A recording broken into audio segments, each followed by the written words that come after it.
What if everything you know about money is wrong? What if poverty is not a lack of money, but a way of thinking? What if wealth could literally be turned on in your head? Sounds esoteric? Maybe. But this idea is supported by quantum physicists, neurobiologists, and the most successful people on the planet.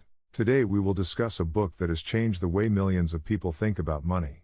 Happy Pocket Full of Money by David Cameron Gikandi. This book is part of the secret movement. But it goes deeper than just thinking positively. It explains how the consciousness of abundance works, and why some people attract money, while others repel it. Today you will learn what abundance consciousness is and how to develop it, why money is energy, not paper, how your thoughts create your reality, what quantum physics says about wealth, and what practical steps you can take today. Ready to change your attitude toward money? Then make yourself comfortable. Let's begin. Chapter 1. Money is not what you think it is. What is money? Most people would answer, pieces of paper, coins, numbers in an account. But these are just symbols. Physical forms. What is behind them? David Gikandi says, money is energy. Wait, don't close the video. I'll explain what that means. Think about it, why do some people earn millions, while others barely make ends meet? Both groups may work equally hard.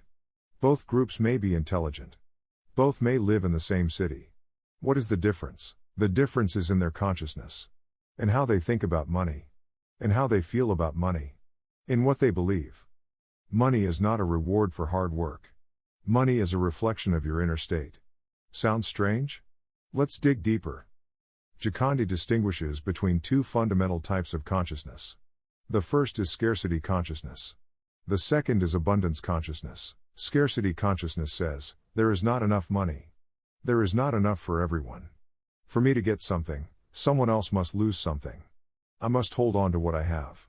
The rich take from the poor. Abundance consciousness says, there is an infinite amount of money. There is enough for everyone. My wealth does not take anything away from others. It is possible to give because there will always be more. The world is full of possibilities. This is not just positive thinking. It is a fundamental attitude toward reality. A person with a scarcity mindset can win the lottery and still lose money. Statistics confirm this. Most lottery winners go bankrupt within a few years. A person with an abundance mindset can lose everything and recover. Look at people like Donald Trump or Steve Jobs. They lost their fortunes and built them up again. It's not about money. It's about consciousness. Where does scarcity consciousness come from? We are not born with it. Young children do not think in terms of enough or not enough. They live in the moment and believe that the world gives them everything they need. A scarcity mindset is a program. It is established in childhood. Parents say, money doesn't grow on trees. We can't afford it. Rich people are crooks. You have to work hard to earn money. Society says, life is hard. All the good jobs are already taken. In our country, it is impossible to get rich honestly. The media says, crisis. Inflation. Unemployment. Everything is bad. And gradually, the child begins to believe, there is not enough of the world, there is not enough money, there is not enough for everyone. This program is recorded in the subconscious. And now it works automatically. You can consciously want wealth. But if the subconscious is programmed for scarcity, it will sabotage you. You will find reasons not to act. You will miss opportunities. You will attract circumstances that confirm your beliefs. And say, see? I told you nothing would work out. It's a self-fulfilling prophecy. Now let's talk about science. Gikandi actively uses quantum physics to explain his ideas. In the early 20th century, scientists discovered something remarkable. At the subatomic level, particles behave strangely. They exist in multiple places at the same time. They are both waves and particles. And, importantly, they change their behavior depending on the observer. The famous double-slit experiment showed that when a particle is observed, it behaves like a particle. When it is not observed, it behaves like a wave. What does this mean? Consciousness influences reality. The observer is not a passive witness. The observer is an active participant. Gikandi concludes that your consciousness literally shapes your reality. What you pay attention to gets stronger. What you believe in materializes. How you perceive the world determines what it will be like. This isn't magic. It's physics. Of course, many scientists argue about the extent to which quantum effects can be transferred to the macroscopic world. But even if we leave physics aside, there is one indisputable fact: your thoughts determine your actions. Your actions determine your results. Your results determine your life. So, in any case, consciousness shapes reality. The question is only about the mechanism. One of the most unusual ideas in the book is the relationship to time. We are used to thinking that time is linear. Past, present, future. First we work, then we get results. First we sow, then we reap. Gikandi says this is an illusion. From the point of view of quantum physics, all moments exist simultaneously. Time is a way of perception, not an objective reality. What does this mean in practical terms? It means that your wealth already exists. Right now. In one of the variants of reality. Your task is not to create wealth. Your task is to tune into it. Like a radio tuning into a frequency. You don't create music when you turn the radio knob. The music already exists, in the form of radio waves. You simply choose which frequency to receive. It's the same with reality. All variants already exist. Your consciousness is the tuning knob. When you think thoughts of scarcity, you tune into the reality of scarcity. When you think thoughts of abundance, you tune into the reality of abundance. This does not happen instantly in the physical world. But it does happen. Let's talk about how thoughts work. Gikandi says that every thought is energy. And every thought has consequences. This is not a figure of speech, it is literally true. When you think, electrochemical processes occur in your brain. Neurons create connections. Hormones are released. The state of the body changes. The thought "I am a poor loser" is not just words in your head. It is a command to your nervous system. When you think this thought, your body tenses up, cortisol, the stress hormone, is released, your focus narrows, and you start to see confirmation of this thought everywhere. And vice versa. The thought "I attract abundance" is another command. When you think this thought, your body relaxes, endorphins and dopamine are released, you are open to new things, you begin to notice opportunities that you did not see before. The question is not whether it is true or not. The question is what thoughts are useful to you. A thought is a tool. Choose tools that work for you, not against you. Chapter 7, Beliefs, the Architects of Reality. Thoughts come and go. But some thoughts repeat themselves so often that they become beliefs. A belief is a thought that you believe. A thought that you consider to be true, and here's what's important, your beliefs determine what is possible for you. If you believe that earning $1 million is unrealistic, you will never earn $1 million. Not because it is objectively impossible, it's because your belief won't allow it. You won't act like someone who believes $1 million is possible. You won't see the same opportunities. You won't make the same decisions. Beliefs are a filter. They determine what you see and what you don't see. What you do and what you don't do. Gikandi says, change your beliefs and reality will change. But how do you change beliefs that have been with you for decades? More on that later. Gikandi offers several methods. Method 1. Awareness. The first step is to notice your beliefs. Most beliefs operate on autopilot. You are not even aware that they exist. Start observing your thoughts about money.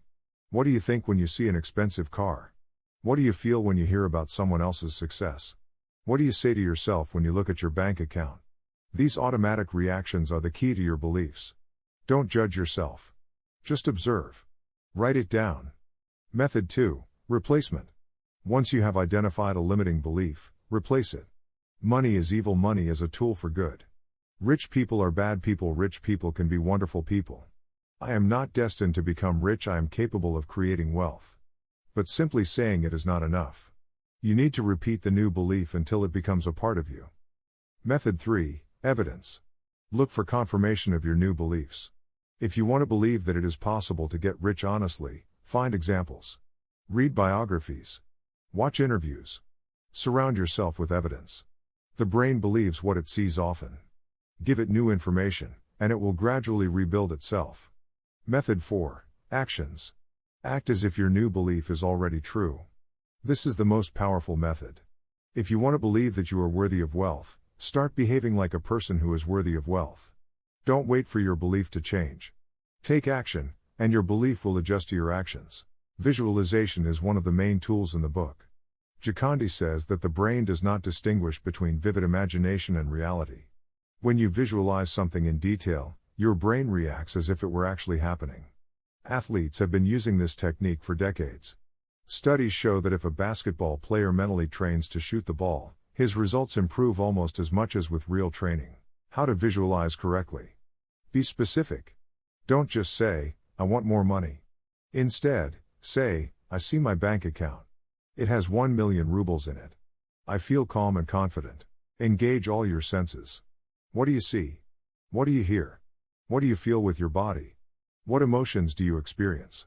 The more details, the more powerful the effect. Feel as if it has already happened.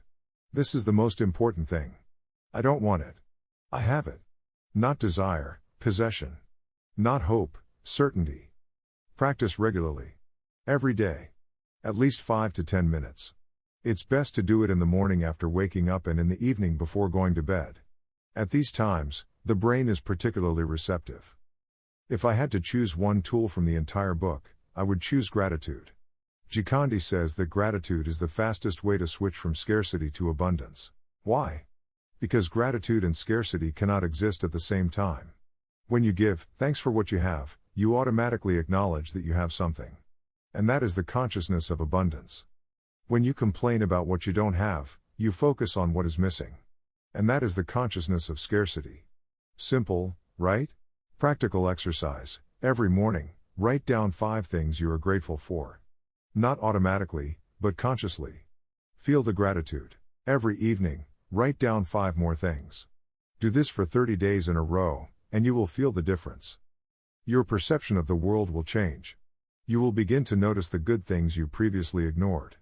You will begin to attract even more good things. This is another counterintuitive idea. We are used to thinking that in order to have more, we need to hold on to what we have. Save, cherish, don't spend. Gikandi says that in order to have more, you need to give. Why? Because giving is an act of abundance. When you give, you are telling the universe, I have enough. I can share. And the universe responds, okay, here's some more. When you hold on, you are saying, I don't have enough. I need to protect myself. And the universe responds, okay, here's even more lack for you. Sounds mystical? Let's look at it practically. When you give, you create relationships.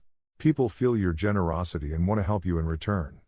When you give, you feel rich. And that feeling is a magnet for even more wealth. When you give, you create circulation. Money is energy. Energy must move. Stagnation is death. You don't have to give everything away. But it is important to give something regularly. Tithes, charity, gifts, tips, it all counts. The main thing is to give with joy, not with regret. Gikandi distinguishes between goals and intentions. A goal is what you want to achieve. An intention is a decision that it will happen. A goal says, it would be nice. An intention says, it will be. A goal allows for doubt. An intention does not. When you set an intention, you decide. You do not hope. How do you set an intention? Be specific. I don't want more money. By December 31st, I will have 1 million in my account. Formulated in the present tense. I will not have it. I have. Remove doubt. I don't hope it will work out. It is happening. Let go. After you set your intention, don't dwell on it. Trust the process. Take action, but don't worry. An important point. Some people have misunderstood books like The Secret. They thought that it was enough to sit and visualize, and the money would come. This is not the case. Gikandi says, action is necessary. Thoughts create opportunities. But opportunities need to be realized. Visualization opens doors. But you have to walk through the door. The correct sequence. Change your consciousness, notice new opportunities, take action, get results. Without action, nothing works. But there is a nuance. Action must be inspired. There is no need to work out of desperation. You need to act out of inspiration. When you are in the right state of mind, ideas come to you. Intuitive prompts. Insights. Follow them. This does not negate hard work. But it is a different kind of work. Work that feels right. Let's talk about what kills the consciousness of abundance. Fear, the energy of scarcity. Doubt, permission to fail. Impatience, why hasn't it happened yet? Comparison, he has it better than I do. Complaints, a continuous broadcast of scarcity. When you stop complaining, the world begins to change. 5 minutes of visualization. Imagine your life in abundance. Feel it. Write down 5 things you are grateful for. Formulate your intention for the day. Observe your thoughts. Catch limiting beliefs. Replace negative thoughts with positive ones. Act from a place of inspiration, not despair. 5 minutes of visualization. 5 more things to be grateful for. Let go of the day. Trust the process. Every week, analyze your thoughts and beliefs. What new things have appeared? Note the coincidences and opportunities that have arisen. Do something generous, give money, time, attention. Every month, reevaluate your goals. Are they still relevant?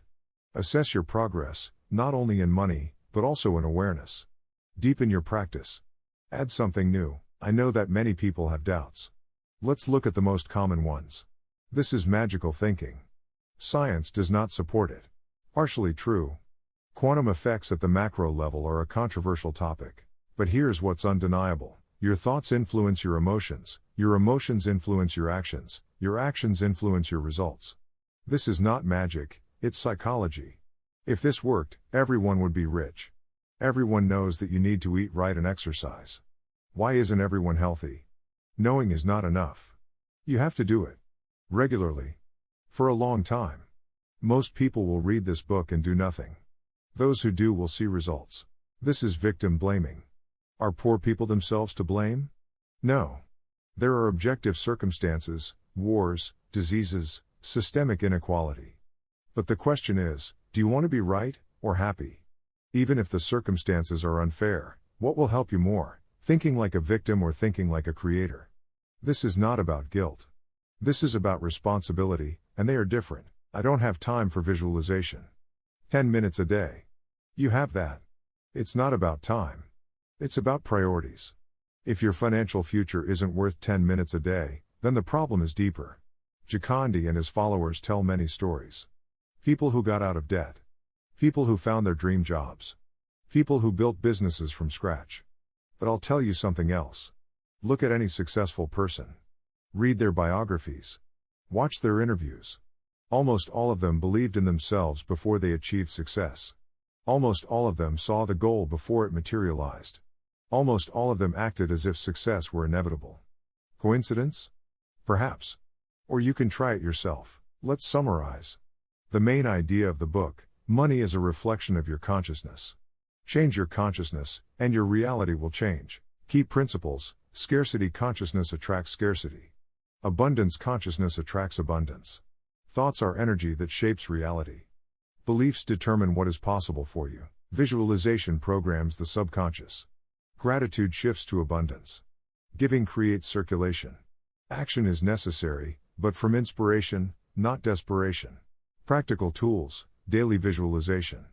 Daily gratitude. Awareness and replacement of limiting beliefs. Generosity and giving. Inspired action. This book is not a magic pill. It is a tool. A tool only works if you use it. You can ignore the video and continue living as before. Or you can try it. 30 days. 10 minutes a day. Visualization and gratitude. What do you have to lose? And what can you gain? Write in the comments, which idea from this book resonated with you the most? And will you try to practice it? Thank you for being here. May your pocket be happy and full. And may it start with your consciousness. See you soon.